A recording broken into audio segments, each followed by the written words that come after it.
Bienvenue dans ce nouvel épisode de Raconte-moi une histoire. Je viens de quitter mon cher Aveyron et de retour en région parisienne, je vous propose de vous emmener dans les coulisses de mon 7e roman, tout simplement intitulé Sirius. Le thème principal de ce roman est basé sur la futilité au miroir et la seule question, l'unique, presque existentielle.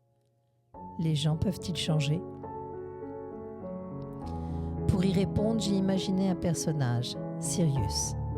Cet homme, à l'image de Circé dans la mythologie, ne peut détacher son regard de son propre reflet, au point de s'y perdre. Ce personnage est attiré par le luxe, le paraître, multipliant les conquêtes. Un homme prisonnier de la futilité numérique et de la dopamine facile d'un simple like sur les réseaux sociaux. Dans son sillage, il brisera Marion, une jeune fille éperdument amoureuse qui basculera dans une profonde dépression après leur brutale rupture. Mais au-delà de l'aspect psychologique, ce roman est également un thriller social et politique.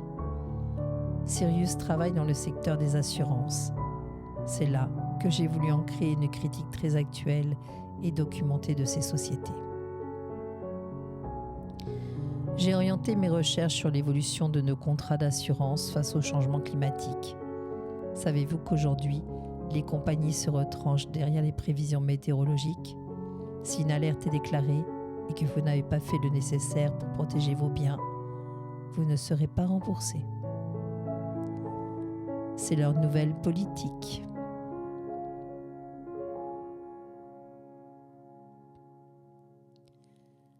Dans ma dystopie, Sirius le découvrira suite à une catastrophe naturelle dans le sud de la France et sera frappé par le cynisme du système, l'abandon de la population et les odieuses différences de traitement selon le niveau de vie des assurés.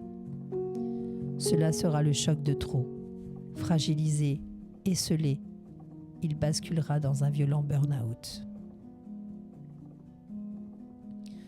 Sous fond de guerre civile, né de manipulations politiques ourdies depuis longtemps par des forces de l'ombre cherchant à s'emparer du pouvoir, Sirius n'aura plus qu'un seul salut. Il devra compter sur ceux qu'il a méprisés.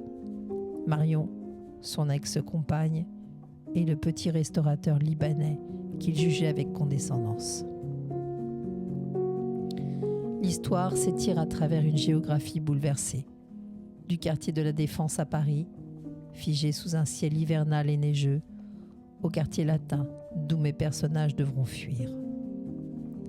Ils trouveront refuge dans le petit hameau de Trapoux, à 30 km de Clermont-Ferrand, dans le Massif central.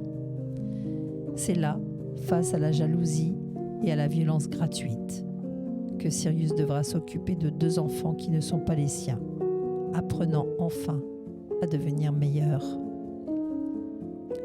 L'épopée s'achèvera en tentant de traverser le Jura pour atteindre la Suisse et la liberté. Mais leur histoire sera loin d'être terminée. Pour ce roman, nous avons fait un choix d'édition particulier. Nous avons testé une typographie spécialement conçue pour les enfants dyslexiques. Résultat, malgré la fatigue oculaire quotidienne que nous imposent nos écrans, la lecture devient beaucoup plus aisée et fluide. Les retours sont d'ailleurs extrêmement positifs. Les lecteurs s'attachent profondément à cette galerie de personnages et se laissent emporter par le rythme haletant de l'intrigue, à mi-chemin entre l'intime et le thriller psychologique. Un des retours de lecteurs m'a fait beaucoup réfléchir. Il m'écrivait « Sirius est un roman qui nous plonge dans une France à feu et à sang, où le peuple pense reprendre les rênes. » La formulation est juste. Le peuple pense reprendre les rênes. L'interrogation qui persiste est cependant, pour combien de temps ? En cette période de préélection, je vous laisse y réfléchir. N'aurons-nous pas, nous aussi, à prendre les rênes ?